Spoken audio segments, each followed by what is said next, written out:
Hi, Marilyn O'Malley here of MarilynO'Malley.com. How are you guys doing today?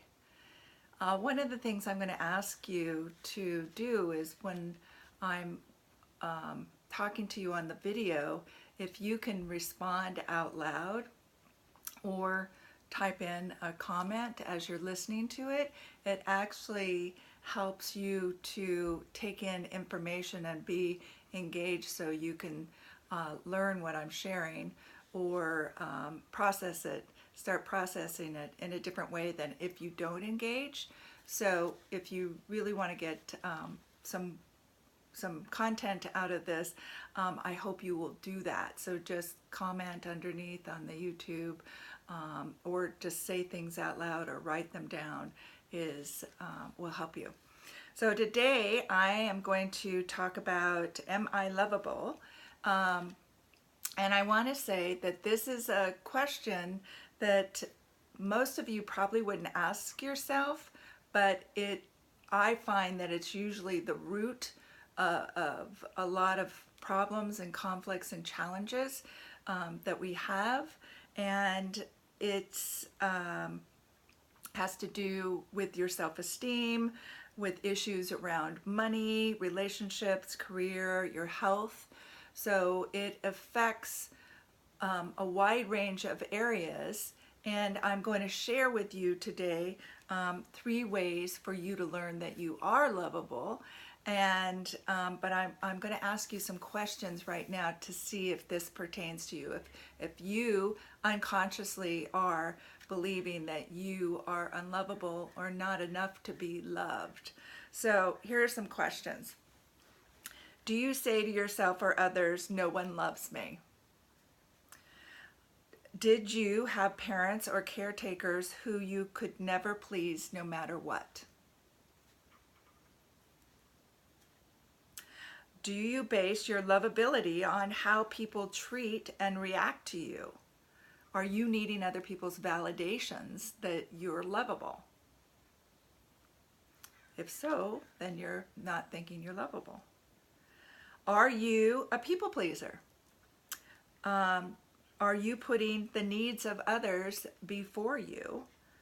And that is creating your value. Like you only feel valuable if you're helping other people solve their problems, make them happy and feel good, or taking good care of them, right? Being the good girl or the good boy. Do you attract emotionally and physically avoidant people into your life?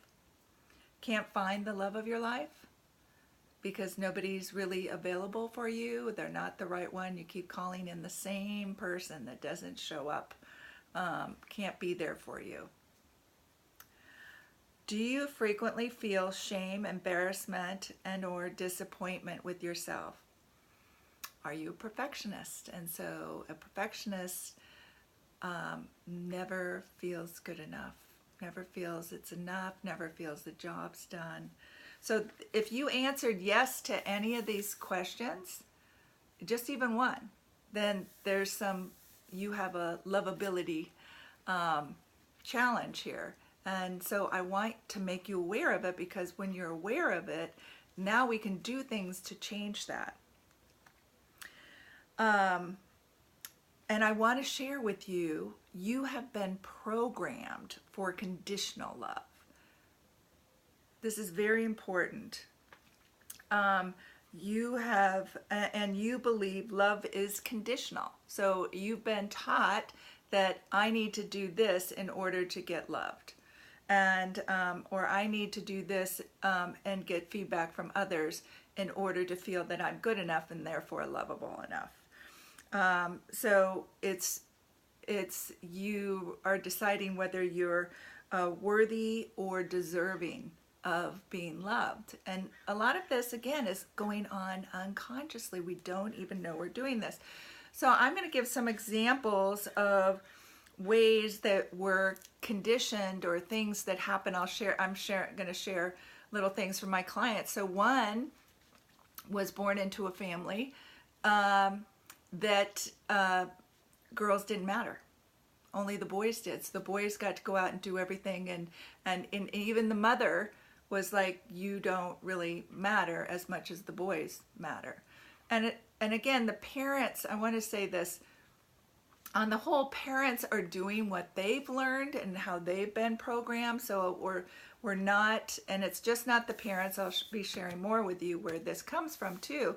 But a lot parents are doing what they've been taught unless they learn another way to do something. So they're just doing the best that they can and how they've been programmed and taught to parent or not taught. How many of us go through parenting classes, right? So again, there's that one story that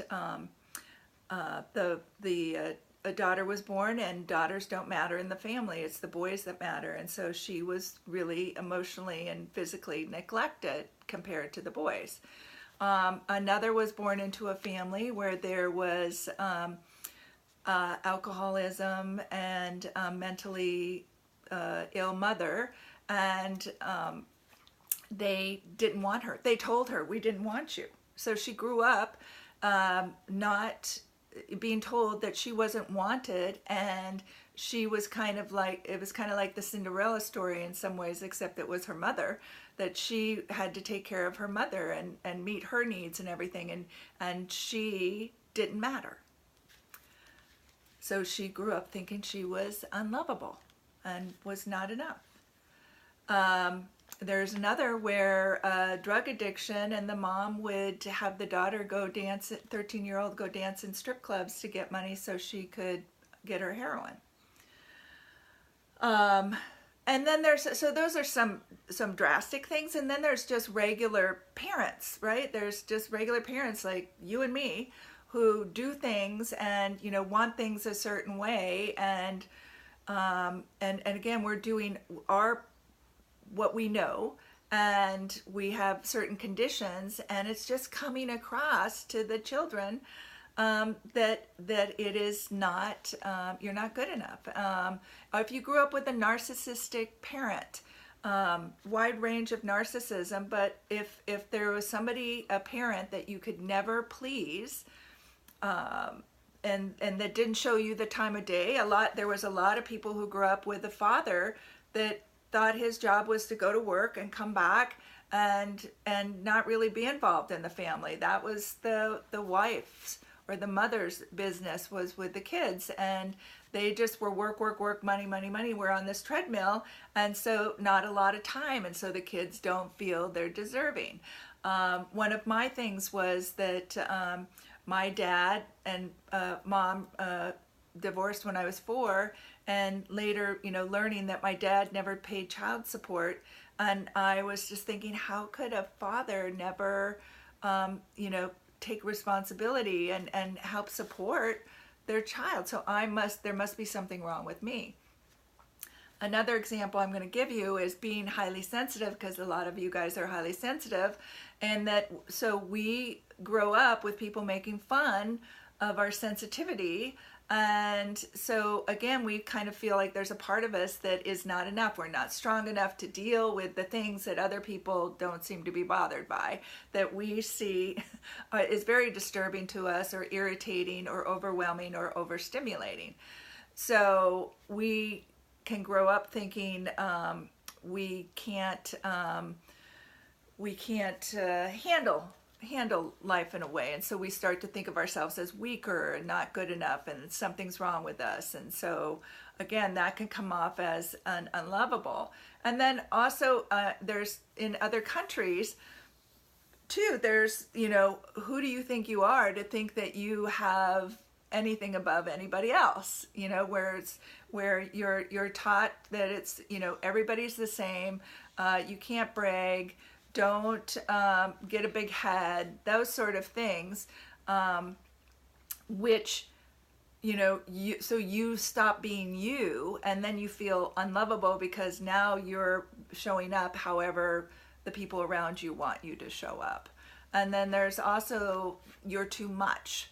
Like a parent who might be highly sensitive themselves, and they've got a rambunctious child, and they work, or I don't want to make excuses for anybody. It's just like whatever their child around them just feels like too much. They're not supported. They're not feeling good. So they will tend to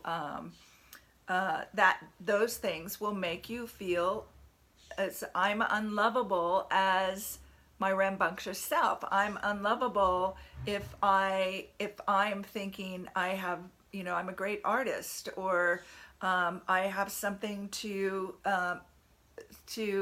serve the world, or I could be president, or whatever your big dream is, and somebody said, oh, get real, or something like that, and then it's like, oh, I'm not real, I'm not good enough, I'm not lovable.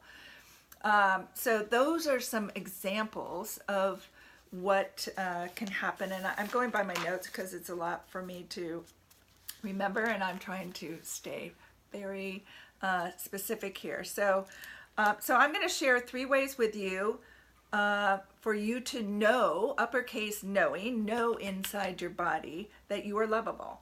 And that will help you to start to shift that unlovable feeling into moving it more towards who you really are, and that you are lovable.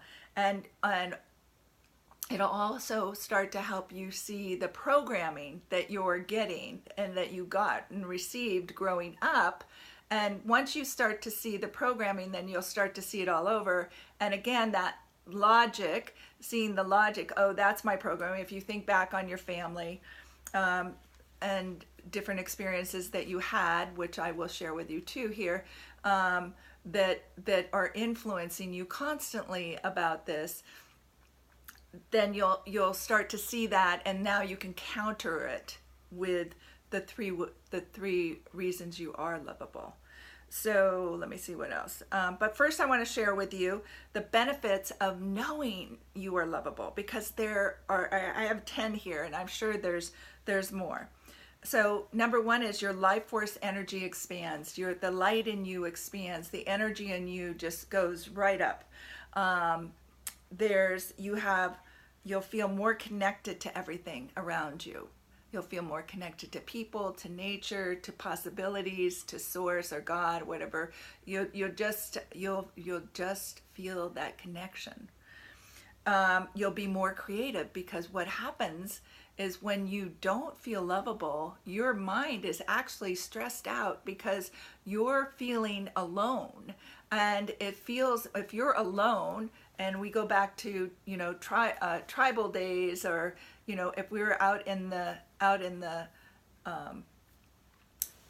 caveman days or whatever, where our brain is going into fight or flight because we need the tribe to stay safe. And so if you're feeling alone and separated, then you're not feeling safe. And so that's putting you into stress, into fight or flight. So when you can calm down that stress level, number 1, you'll be healthier. Number 2 is now your creativity can come in. So now you can do all those things, and the ideas can flow in, and you can take action on them and not be too overwhelmed or overstimulated. Your self-esteem expands and grows. Your ability to manifest goes up. And here's, you're manifesting what you want, not what you don't want. You're always manifesting, but now your ability to manifest the things that you really want, your attractability, with your energy higher and all of that, it naturally, there's more energy behind what it is that you're creating in the world, and so that energy will come back to you more quickly and easier. You'll feel more authentic and fulfilled, because really it's a lie that you're not lovable, and you'll find out shortly here. And so therefore, in all the things that you do, you'll just feel like you have more to offer. You feel like you're more fulfilled in life, because the things that you're doing have more meaning to you, because you matter. You'll set good, healthy boundaries, and that will mean more time for you. and more time for you to create and all the things that we were just talking about. You'll feel supported because you can ask for help and receive help. Because when you're lovable, you know, and you're connected to everybody, you're seeing people are asking for help and receiving help all the time, and so can you. Because when you're lovable and you're enough, right, and you're not beating yourself up, you know, it's like, it's just a creative journey. It's so much fun. And there are challenges, but it's like you believe you can handle them. Your income goes up because of your self-worth, because you feel your value. Now you won't waste your time. You know your time is valuable. You know the energy and the things in your creativity. You'll be thinking of other ways that you can attract more, and you're going to be attracting more into you, more opportunities, more possibilities, because your energy is up, your self-esteem is up, your creativity is up. And you're going to attract loving, emotionally and physically available people into your life. You're going to attract a whole different group of people who love and appreciate and value you for you, no matter what you're feeling. You don't have to do anything for them in order to you know, get to be loved. So that's just a few things. That's pretty neat, huh? That's a lot. And so I get, and this is what, you know, so those people I was describing to you before, and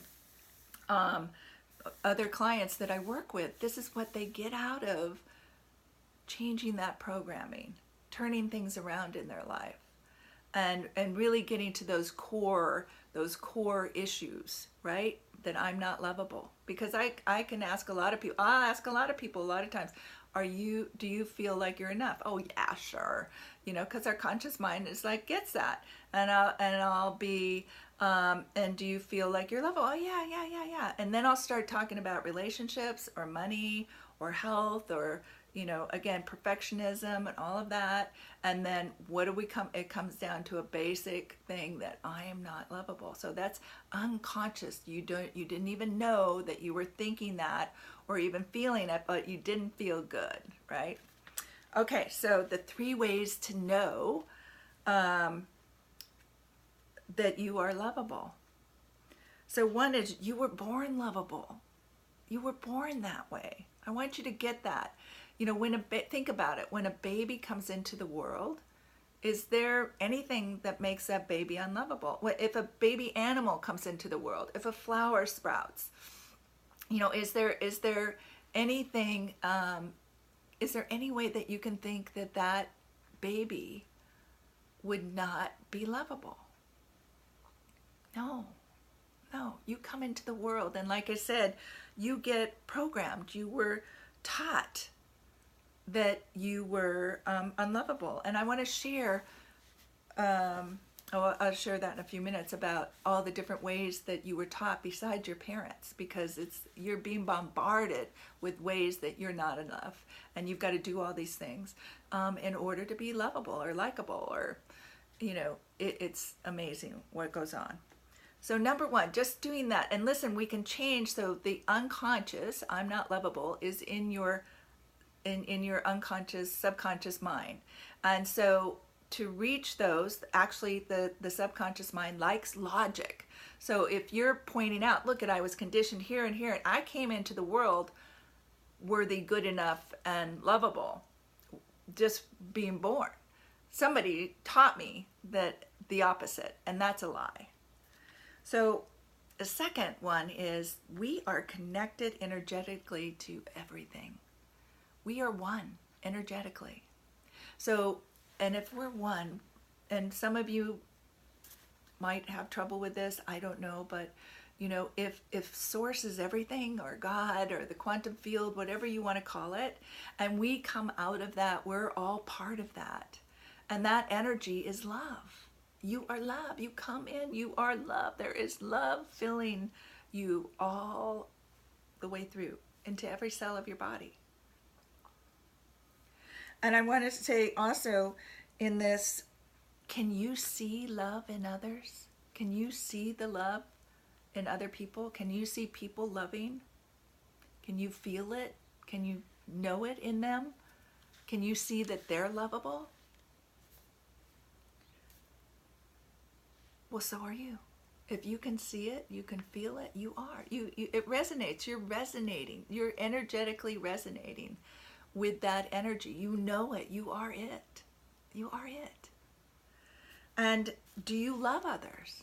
Can you love others? I know most of you have big, huge hearts. Of course you can. Of course. And so that, where do you think that love comes from? It's in you. It's your loving energy. There is no conditional love. It doesn't exist. It's a made up thing that we have, right? It's a concept. But I want you to get, you are love. You again, we're just born in love. You're connected to everything that is love. That love is in every cell of your body. And if you can see it and feel it and love others, it's in you. It's in you. There's no question. And does your heart hurt? I want you to close your eyes for a minute. And I want you to think, am I unlovable? I'm unlovable. Like, just think like that's true. I am unlovable. And I want you to feel what that feels like in your body. It hurts, right? It hurts, like your heart is aching or something's, it's contracted. It doesn't feel good. That is your body telling you it's a lie. It's a lie. It's not the truth.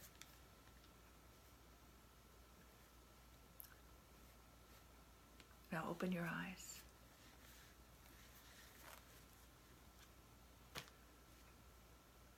For a minute. And then I want you to close them again. And I want you to think now, I am lovable. I am lovable. I am enough. I came from it. I was born into this world with it. And I want you to see what your body feels like now. Can you feel it softening and opening up? And it might just be a teeny little opening for some of you because you've been so hit with this so many times, and it's just so like, how could I be lovable if somebody treated me that way? And again, it's not you. It's not you. You were treated by somebody else who didn't know better, or who did know better and is a psychopath or a narcissist, and the world revolves around them and not you. And I'm so sorry, but you can change that. You can change that. So here's your homework. So look at the ways you've been programmed, right? Because I said, once you can start to see how you're being programmed, then it starts helping the logic, like, I am lovable, and I've been fed all this shit, I've been brainwashed. And so it's not only your family, it's culture, media, friends, peers, religion, social media, politics, marketing. Think of all the marketing that's out there telling you you're too fat, you can't have wrinkled skin, you can't have cellulite, you need makeup, you have to use this, you have to use that, you're too old, you're too fat, you're not the right color, you're disabled, you're old. It's just like there's so much coming at us, and depending on our culture, how we receive that. And we've been getting bombarded and more and more and more and more since we were little kids. And so I want you to see how you're being brainwashed, how you're being programmed. And then what we do, right? So as we're growing up, we attract the things that we believe from our family. This is, our family believes in working hard. Unless you work hard, if you relax, then you are no good. You are not lovable. I'm not going to love you unless you go out and you work really hard and do what I say. And that's how they were raised, So, and yet then they pass it down from generation to generation to generation. So I want you to start to see, how did you get this in school?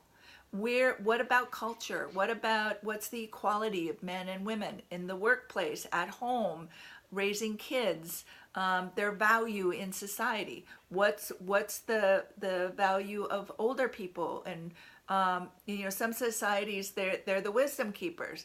They're the shamans. They're the ones that carry the stories forward into the world and share with the young. And in others, I think ours is changing, but in others, they're just kind of thrown away. It's just like, oh, you're not worthy of being bothered with right now, or being taken care of, or whatever. Again, there's such a wide range, but I want you to start becoming aware of all the ways that you've been brainwashed. What did you read? What were the politics in your house? What do they, just looking at Republican and Democrat, in some ways it's about a woman's rights, right? What about a child's rights, and all sorts of different things that for us to start to become really conscious at and look at. And it's created limited thinking for you. It's created that limited thinking in the core of you that is holding you back. It's holding you back from shining your light, from being the brilliant light that you are in the world, bringing forth the things that you really care about, and that problems you can solve, the creativity that you're going to bring. And the love, right? And the love. Once we love ourselves, really like fall in and get in touch with who we are, and having compassion for ourselves, and feeling the love within us, then we can share that so much more with the world, and we attract that back into our life. So by you becoming more you, authentically you, knowing how you came into this world, and understanding, and don't have to blame, and we can. It's not worth pointing fingers and everything, but just knowing, having the knowledge, and now taking your power back and empowering yourself to be you, and to know the love inside of you, and to bring that love to others, and for you to be able to receive that from others. So I want you to focus on being how lovable you are, your worth, and that you are enough.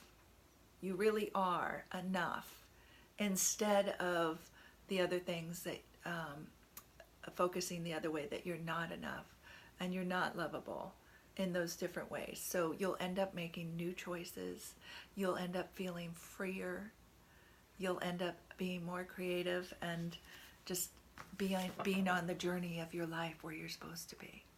And now is a perfect time to do that. You've been working energetically, the universe and everything that's been happening, all the last 3 eclipses and things that have been happening since 2012. It's all about letting that other stuff go now, and really stepping in and embodying the truth of who you are. So I hope this was helpful. Until we meet again, love, live, and matter, because you do.